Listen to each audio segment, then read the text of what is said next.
Gattuso, pourquoi tout ce cinéma?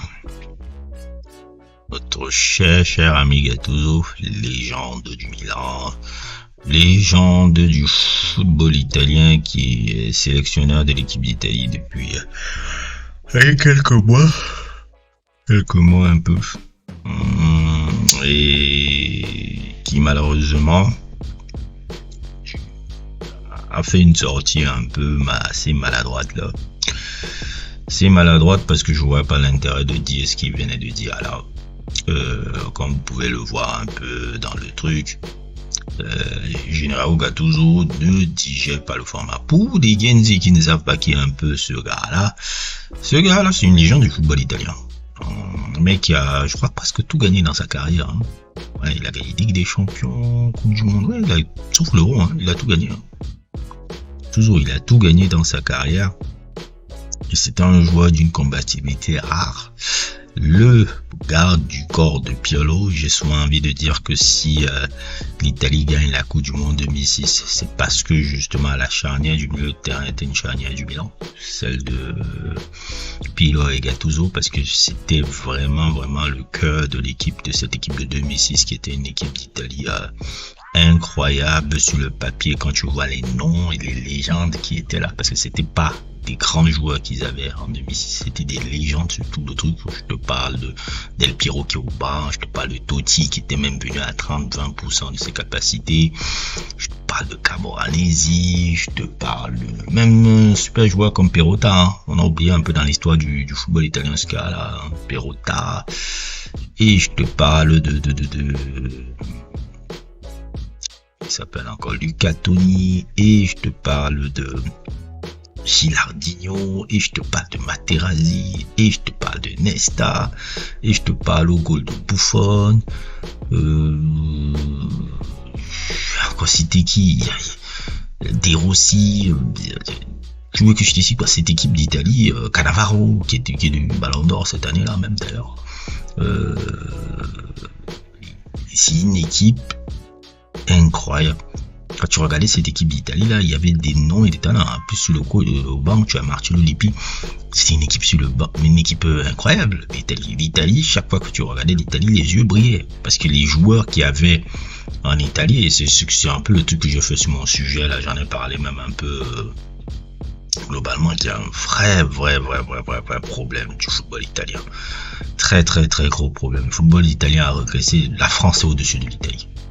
J'aurais jamais pu croire ça, que je regarde le football français au-dessus de l'Italie, comme le football sénégalais au-dessus du football camerounais. Mais bon, vous savez déjà ce que j'ai dit du football camerounais, et je l'ai fait sur ce sujet-là, qui apparaît sur votre écran. Si vous voulez le voir, allez le regarder. Je pense que ça fait longtemps que je n'avais même pas été bon sur un sujet sur le football comme ça là.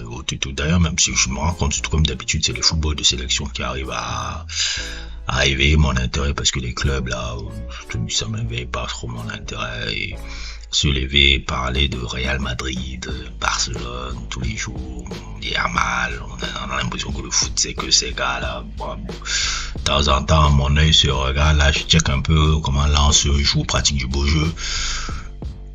Je regarde parfois comment aussi Como joue, pratique du beau jeu. J'aime beaucoup Como. Sans Skakera et comment il s'appelle, Nicopas, ça un peu me plaise là-bas. J'aime beaucoup regarder Como de truc. Ça fait partie des rares équipes un peu qui guettent mon œil. Oui, même Strasbourg aussi, en France aussi. Ça pratique du beau jeu autour. J'avais comment l'équipe de Bitoma là. Comment elle s'appelait là? Brighton, j'aimais beaucoup Euro Toto, mais elle n'est plus aussi pimpante qu'à l'époque des Zerbi étaient. Globalement, voilà, hein, je m'ennuie un peu. Le football m'ennuie. Hein, les joueurs sont stéréotypés, les ailiers sont stéréotypés, les talents sont un peu moindres, un peu tous archétypal. Quand tu vois Mbappé, c'est un grand joueur, c'est une légende du football, Mbappé déjà. Mais c'est un joueur archétypal. Rapide, crassé, bon, ça fait pas rêver quoi. Mbappé me fait pas rêver sur un terrain. Mbappé est un incroyable joueur de football, mais il fait pas rêver. C'est pas pour des Mbappé qu'on est tombé amoureux du football. Même quand tu vois Haaland, il a des stats incroyables. Et c'est pas pour les Haaland qu'on a un truc un peu... C'est pour ça que la montée même un peu des joueurs comme Lamine Yamal, des joueurs un peu comme Pedri, des joueurs comme un peu... Nico Paz un peu, parfois c'est les gars un peu que je regarde un peu, ils me font... Voilà, il y a quelque chose, même à Arda Güler un peu. C'est des gens que je dis, oh, c'est pas si fini quoi. Ils sont... Il y a Arda Güler, ou bien même encore... Je vois un peu, je vois pas trop et tout, parce que basiquement, footballeur est trop stéréotypé maintenant. Les joueurs sont trop stéréotypés. Il y a très peu de joueurs qui me font vivre maintenant. Copas me fait, je le trouve très beau à avoir joué. Lamine Yamal, of course, que rappelle un peu, Lamine Yamal rappelle les joueurs du passé. C'est pour ça que c'est beau de le revoir, ce gars-là. Globalement, c'est très terne. Et en parlant de terne aussi, le football italien, là, alors, on est alors dans le truc. Les joueurs italiens sont devenus quelconques. C'est même pas des stars dans leur championnat. On a une équipe très banale, très... Nico Barella, bon. Ça, c'est un joueur que j'aime beaucoup, hein, Tonali et autres et tout, mais contrairement aux joueurs français, les joueurs français... le niveau des joueurs français sont au-dessus du niveau des joueurs italiens. C'est assez grave de le dire maintenant et tout, parce que l'Italie, c'est un pays à 4 Coupes du Monde. Hein. C'est un pays à 4 Coupes du Monde. À combien de finales? Je crois que c'est 6 finales aussi. Un pays, à un moment donné, il y a eu Roberto Baggio et Giannini qui se battaient pour être titulaires d'une équipe nationale. Rendez compte, ou peut-être les gens ne savent pas quel est le deuxième nom que je cite là, Giannini. Giannini, je vous assure que c'est un peu le Francesco Totti avant Francesco Totti. C'est même l'idole de Francesco Totti. C'est l'idole de la Roma. Ce mec-là est un immense joueur. L'Italie avec ça. En 90, ils avaient Giannini, Roberto Baggio. Tu choisissais entre les deux. L'Italie avait Rivera et Mazzola. Ah, tu te rends compte? Ça a dit que tu as l'équipe nationale et autres, tu as Rivera, Mazzola. Tu choisis, le Rivera jouait la première mi-temps, Mazzola jouait la deuxième mi-temps. C'est deux numéros 10 de c'était deux ballons d'or. Mazzola était ballon d'or, je pense, non. Rivera est ballon d'or, mais je sais pas si Mazzola, mais Mazzola c'est niveau ballon d'or. C'est le gars qui a amené le... Mazzola a fait que l'Inter à l'époque gagne la Ligue des Champions. Rivera a fait que l'Inter gagne Rivera a fait que le Milan a gagné la Ligue des Champions. T'avais mais on serait là, même regarder l'équipe de 82. L'équipe de 82, c'est des joueurs de dingue. Tu as des Bergomi, t'as des Tardini, t'as des Antonini, t'es Paolo Rossi, laissez tomber, mais tes gars, à Tobili, c'est des joueurs de ouf, c'est des joueurs de ouf, ça.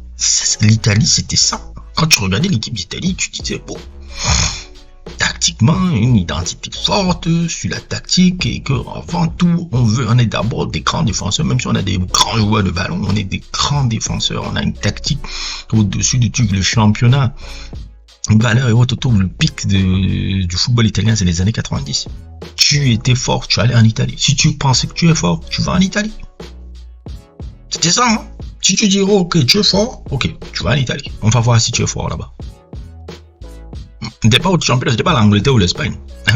80, années 80, 90. Tu penses que tu es fort? Tu penses que tu as le haut niveau? On va voir, tu as qu'à tester en Italie.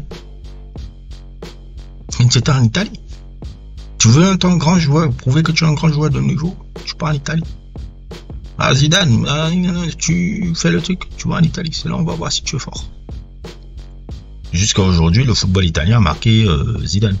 Dans son coaching, dans son truc, dans sa préparation physique et autres et tout.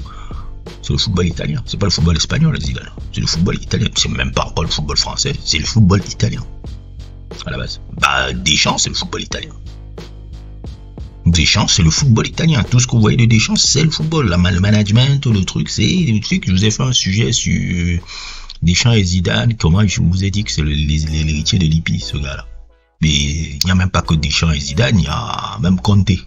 C'est les héritiers de Marcello Lippi. C'est pour ça que ces trois là sont des entraîneurs géniaux. Parce que leur maître, c'était Lippi. Et plus ou moins, ça a été des gars un peu qui étaient charnières dans l'équipe de la Juve, là. Quand Lippi était là, à la Juve. C'est un pays qui était, l'Italie, moi je suis désolé, ça me fait mal, hein. C'est un grand pays de foot. Immensement, culturellement, même en termes de que ça soit les clubs, que ça soit l'histoire de l'équipe nationale qui est dense. On parle historiquement d'un pays qui était dingue. Voir l'Italie comme ça, moi, je suis choqué. Pour un gars comme moi, je suis choqué. Je suis choqué. C'est la même chose quand je vois le Cameroun là. Il y a quelque chose qui va pas.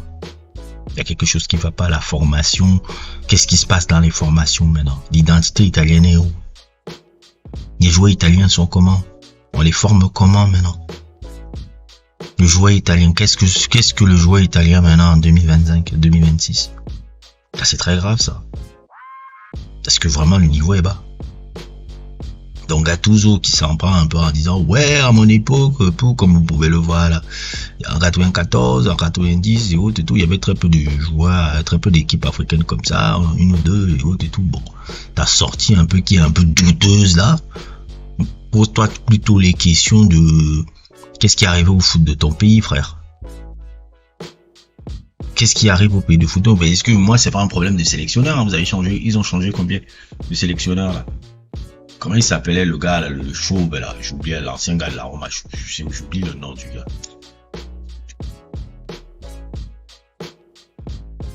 C'est problématique. J'ai vu Buffon est revenu dans le staff technique de l'équipe. Je sais pas si De Rossi aussi est dans le staff. Il y a des problèmes. Cela, l'Italie risque de rater sa 3e Coupe du Monde. On a eu un peu l'interlude un peu de 2020 avec un peu les Jorginho. Je pense qu'il aurait même dû avoir le Ballon d'Or d'ailleurs. Le Ballon d'Or 2021 qu'on a donné à Messi, là ça devait être à Jorginho, mais bon c'est un peu mon avis là. Je sais que les gens les clés le scandale un peu comme le Ballon d'Or de Rodri, on dit ah pourquoi vous l'avez donné, mais pour moi quand je regarde la saison de Jorginho à Chelsea, comment il était le point central de l'équipe de l'Euro 2020 là, avec si je trouve bien Donnarumma et le petit Chiesa, et j'aimais beaucoup aussi j'aimais beaucoup Locatelli aussi. Cette équipe d'Italie très truc, et cette défense incroyable. Bonucci, c'est même ça, depuis que les deux là sont partis de la défense là, Bonucci et Chiellini, bon voilà, Bonucci et Chiellini, ils sont pour moi un peu l'exemple type de la fin d'un certain type de joueur italien. Dès que les deux là sont partis, c'est la mort de certains joueurs italiens, surtout en termes de défense. Les joueurs italiens tactiques, roublards, très fins techniquement, parce que Bonucci c'est très technique, c'est techniquement fin, hein. Même Chiellini c'est techniquement fin, même si c'était des gars qui n'hésitaient pas à mettre le pied. C'est-à-dire défensivement c'était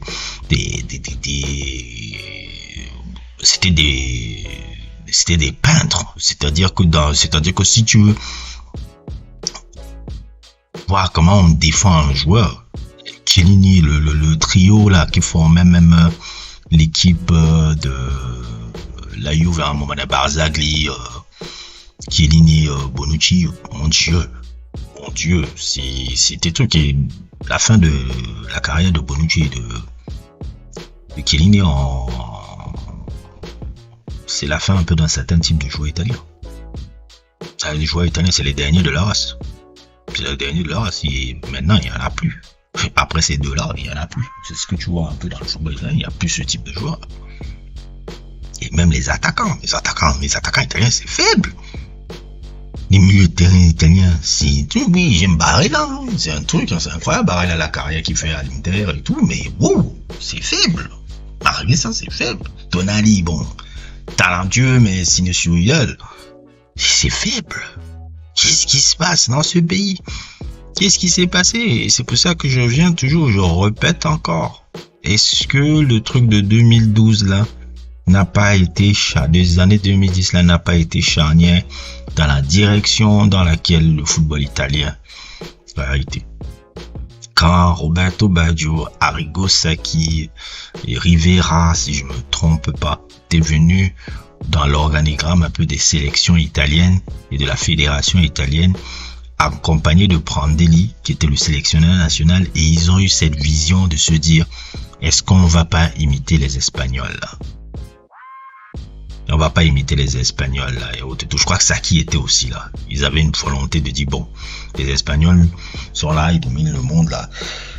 Est-ce que, bon, comme Sacchi aussi, c'est d'autres fou du jeu offensif là? Est-ce qu'ils sont pas venus dire, ouais, bon, ils sont venus là avec leur vision un peu du foot là. Est-ce que c'est pas ça qui a fait un peu que le football italien régresse un peu, que l'identité italienne un peu se fourvoie, et comme je vous ai dit avec de Del Piero qui racontait là sur l'émission de CBS Sport là, l'identité italienne n'existe plus. Elle n'existe plus parce qu'avant c'était bien défendre. Même ça n'existe plus. Donc ça n'existe plus. Donc Gattuso, au lieu d'attaquer aux Africains, regarde la poutre qui est dans ton nez, mon frère. La poutre qui est dans ton œil, frère. La poutre qui est dans ton œil, c'est que mais ton pays là, ça va pas. Ça va pas footballistiquement. Ne va pas accuser le fait qu'il y ait 7-8 pays africains, alors que vous qualifiez plus à la Coupe du Monde depuis littéralement 2014, depuis 2018, hein, ou 2014, hein, je sais même plus. La dernière fois, ils ont raté 2018, ils ont raté 2022, ils vont rater 2026 encore. Si ça se passe mal un truc, la Norvège, vous mentez, la Norvège est passée en Coupe du Monde avant vous. C'est chaud. C'est chaud. Donc, il y a une véritable réflexion qui doit avoir dans le football de ce pays-là. Il y a une réflexion qui doit avoir dans le football. L'Italie ne doit pas être comme ça. Interlude un peu d'une réflexion qui me vient un peu en montage là. Je sais pas, bon, je pense que les identitaires italiens, ça va les faire chier un peu ces propos là. Et c'est juste une réflexion comme ça, mais est-ce qu'il ne faut pas se questionner un peu sur le joueur et quel type de joueur italien on amène en centre de formation? Est-ce qu'on est forcément obligé de prendre uniquement des joueurs blancs? Est-ce que vous n'allez pas faire un peu comme les Allemands ont fait à une époque dans les années 2000, la révolution allemande, là, pour vous rappeler un peu ce sujet-là? Est-ce que vous n'allez pas aller à cette même conclusion-là? Parce que à un moment donné, quand on voit que notre système ne marche plus, notre truc ne marche plus, est-ce qu'il ne faut pas regarder un peu qui on a dans l'immigration italienne? Est-ce qu'on ne va pas commencer à intégrer ça dans nos centres de formation? Qu'on essaie de voir un peu autre chose. Parce que clairement, le système italien ne marche plus. Le truc du joueur italien typé que vous connaissez ne marche plus. Est-ce qu'il ne faut pas penser à un autre type de joueur italien? C'est vrai qu'il y a des Maurice Keane, et c'est vrai qu'il y a des trucs. Et je sais que l'identité italienne est très forte là-bas. Vous ne pouvez pas faire un truc comme la France ou tout. Mais je dis, est-ce que ce n'est pas un bon moyen un peu de revoir un peu peut-être dans les centres de formation un peu le prototype de joueur italien qui est peut-être des joueurs d'une certaine immigration? Quel type d'immigration il y a en Italie? Ça, je ne sais pas trop. Est-ce qu'il ne faut pas regarder un peu c'est les enfants d'immigrés qui sont en Italie et tout. Peut-être dans le style, dans le truc, ça apportera peut-être une cure de jouvence un peu dans le football italien. Les Allemands l'ont fait en 2000, ça les a réussi après. Mais bon, il n'y en a qu'une réflexion comme ça parmi tant d'autres. Revenir à l'identité italienne, peut-être. C'est pas un problème de sélectionneur. C'est pas un problème de sélectionneur. Vous avez changé combien de sélectionneurs? Le résultat est le même. C'est pas un problème de sélectionneur. C'est un problème dans la formation des joueurs. Il faut revenir dans quelque chose qui peut être à identité italienne. Et ça, il faut peut-être remettre des hommes intéressants là. Je pense pas que Arrigo Sacchi dans l'organigramme, bon, il était, mais c'était ce truc, mais que Arrigo Sacchi dans l'organigramme du football italien, c'est bon là. Je pense pas. J'adore Sacchi, hein, mais je pense pas que c'est la solution. Je pense qu'il faut revenir vraiment aux sources. Il faut peut-être des Lippi à la présidence de la fédération, peut-être d'autres anciens, même Buffon, même à la fédération aussi, je pense maintenant, l'organigramme de, je crois que dans le staff technique de la sélection. Est-ce qu'il ne faut pas plutôt quelqu'un qui revienne, tête pensante très forte, qui revienne un peu, qui vient du passé, qui revient, même un Maldini par exemple, dans l'organigramme un peu l'organigramme un peu de la DTN, pour dire bon, les sélections de jeunes, on revient un truc, hein, oui, hein, j'aime pas Allegri, hein, mais je pense que en Italie c'est le style Allegri qu'il faut revenir, hein. Je suis pas fan d'Allegri, hein. Voir ce qu'il fait au Milan à ce moment là, il est revenu au Milan assez là. Je suis pas un gaga d'Allegri, mais je pense que il faut revenir. Allegri montre encore que bon, la base du football italien, c'est ce qu'il fait, hein. Il faut revenir à ça, hein. Il faut revenir à ça. Il faut revenir à ça parce que là, ça devient catastrophique. Ça me fait mal, ça me fait le truc. La sortie de Gattuso, bancal. Tout. J'ai même fait un sujet sur les meilleurs joueurs italiens, même en tout cas de ma perspective. Je l'avais sorti là, je l'avais fait quelque part. Et tout. Si vous n'avez pas vu, n'hésitez pas à le regarder, mais globalement, voilà un peu ce que je vois un peu dans la sortie un peu maladroite de Gattuso. Et voilà, l'Italie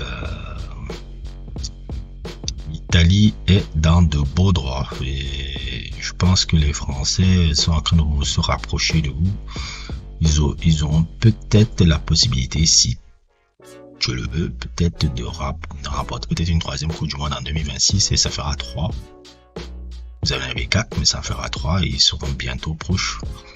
Et je dis pas que les Français sont des rivaux des Italiens, non, mais historiquement, mais Coco, les gars, que les petits Français que vous aimez charrier là, souvent dans les années 80-90 là, ils sont là, hein.